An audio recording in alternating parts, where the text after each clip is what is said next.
지난번 영상에 이어서 지적 대화를 위한 넓고 얕은 지식 제로편 두 번째 영상입니다. 이번 영상은 동양의 관점이 이론론, 서양의 관점이 이원론, 그리고 우리는 무엇을 할 것인가에 대해 알아보겠습니다.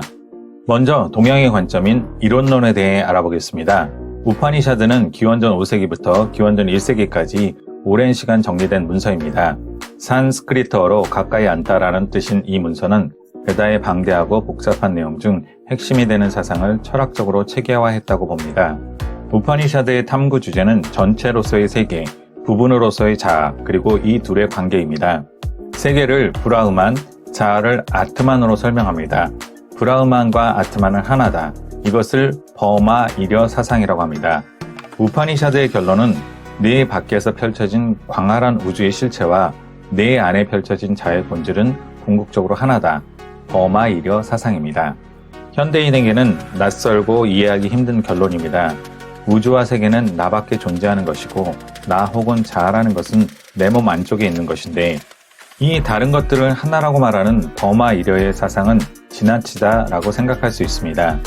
그러나 지혜로운 사람들은 이 사상을 수없이 말하고 버마 이려는 깨달음과 해탈의 길에 이르는 길이 되었습니다.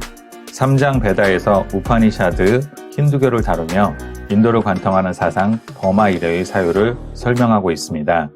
4장 도가에서는 노자와 공자의 사상을 살펴보며 중국 사상의 핵심인 우주적 질서인 도와 개인의 내면인 덕을 일치시키는 도덕 일치 사유를 설명하고 있습니다. 불교는 붓다 초기의 가르침과 이후 등장한 대승불교를 기술하고 자아가 내면 안에서 세계의 실체를 이해하려는 일체 유심조의 가르침을 알아봅니다. 노자, 공자, 붓다, 위대한 스승들은 다양한 지역과 역사 속에서 보편적인 가르침을 전했습니다. 그 보편적 가르침은 이론론, 세계와 자아가 그 근원에서 분리되지 않는다 였습니다. 서양의 이원론적 사유는 세계와 자아를 분리하고 각각을 독립적인 실체로 파악함으로써 물질 세계를 기반으로 하는 빠른 성장의 역사를 가능하게 했습니다. 이원론이 자연을 대상으로 분절함으로써 인간이 자연을 개발하고 변형하는 것에 정당성을 부여합니다. 이러한 사고는 서양의 산업화를 이루는 데 기여합니다. 오늘날 고도화된 자본주의 사회에서 물질적 풍요는 이원론적 사고를 기반으로 한다는 것입니다. 인류는 자연을 개발하는 과정에서 고통을 만들어냈고 이 고통은 다시 인간의 고통으로 전이되었습니다. 생태계 파괴와 환경 교란으로 기후변화가 인류의 재난으로 돌아온 것입니다. 이원론의 시작은 그리스의 철학자 플라톤을 통해서라고 볼 수 있습니다. 핵심은 이데아 세계가 실제한다는 것입니다. 이데아 세계란 절대적이고 불변의 이상 세계를 말합니다. 이후 서양인의 세계는 둘로 나뉘었습니다. 하나는 영원한 진리의 세계입니다. 이 세계는 완벽하고 정신적 활동을 통해서만 도달할 수 있는 진짜 세계입니다. 또 다른 하나는 현실의 세계입니다. 변화하고 불완전하며 우리의 오감에 의해서 경험되는 허상의 세계입니다. 이데아론은 세계를 이처럼 둘로 분절한다는 의미에서 이원론적 세계관입니다. 플라톤의 이데아론이 서양 사상의 토대가 되었다는 말의 실제 의미는 서양 사상이 이원론적 형태를 띠게 되었음을 말합니다. 종교, 철학, 학문, 사회, 문화, 정치에 이르기까지 이원론적 분절로 세계를 이해합니다. 오늘날 우리도 마찬가지로 세계를 이분화하는 데 익숙합니다. 신과 인간, 천국과 지옥, 선과 악, 빛과 어둠, 영혼과 육체, 이성과 감성, 마음과 몸, 동양과 서양, 부자와 빈자, 남자와 여자 등 우리가 무언가를 이해하는 첫걸음은 그것을 분절하는 데서 시작합니다. 서양의 사상은 헬레니즘과 헤브라이즘, 즉 철학과 기독교를 뿌리로 합니다. 이 두 사상은 대립하였다고 알려졌으나 그 본질에서 이원론의 세계관을 공유한다는 점에서 2000년의 역사 동안 상호 보완적인 관계를 맺어올 수 있었습니다. 이원론은 오랜 시간 서양을 지배해 왔습니다. 서양 철학은 근대에 이르러 이론론적 가능성을 탐구했던 것과는 달리 기독교는 이원론을 유지했습니다. 신의 완전 무결함은 불완전한 인간으로부터 분리되어 절대적으로 보존될 수 있었습니다. 하지만 기독교 역사 속에서도 이론론적 탐구가 있었습니다. 이로써 이론론적 사유가 특정 지역과 시대의 산물이 아니라 역사상의 모든 지역과 시대를 포괄하는 보편적 사유 방식임을 저자는 주장합니다. 그렇다면 위대한 스승들의 가르침으로 항해하기 위해서 우리는 무엇을 시작해야 할까요? 첫째, 세상의 목소리를 의심해야 합니다.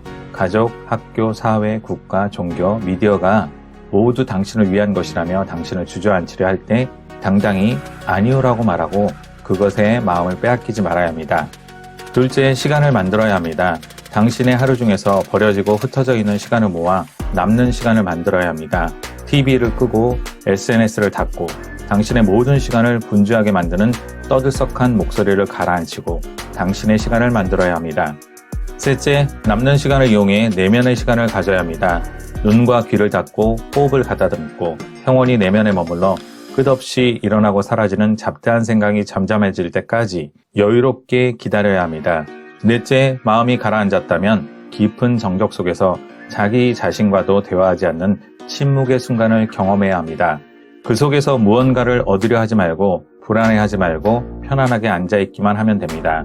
다섯째, 많은 날이 지나고 충분한 시간이 흘러 마음을 가라앉히는 데 익숙해졌다면 그것이 당신의 즐거움이 되었다면 이제는 현실로 나아가야 합니다. 책을 읽고 영화를 보고 사람들을 만나고 그들의 생각을 경청하고 말을 줄이고 그 안에서 배우고 너그러워져야 합니다.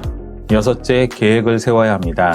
몸도 마음도 평안한 어느 날에 책상 앞에 앉아 자신의 삶이 다하게 될 날을 헤아려 보고 남은 삶 전체의 거시적인 계획을 세워야 합니다. 삶의 시간 중 언제 자아를 찾는 시간을 가질지, 언제 내면을 향한 여행을 할 것인지 계획을 세워야 합니다. 일곱째, 천천히 나아가야 합니다. 당신이 계획한 깨달음을 향해 열린 길을 따라 항해해야 합니다. 곁에 사랑하는 이들의 손을 잡고 자신의 내면을 들여다보며 진중하게 나아가야 합니다.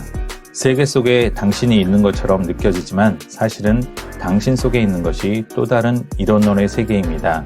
또 다른 세계 앞에 당신은 망설일 수도 있고 발을 내디딜 수도 있습니다.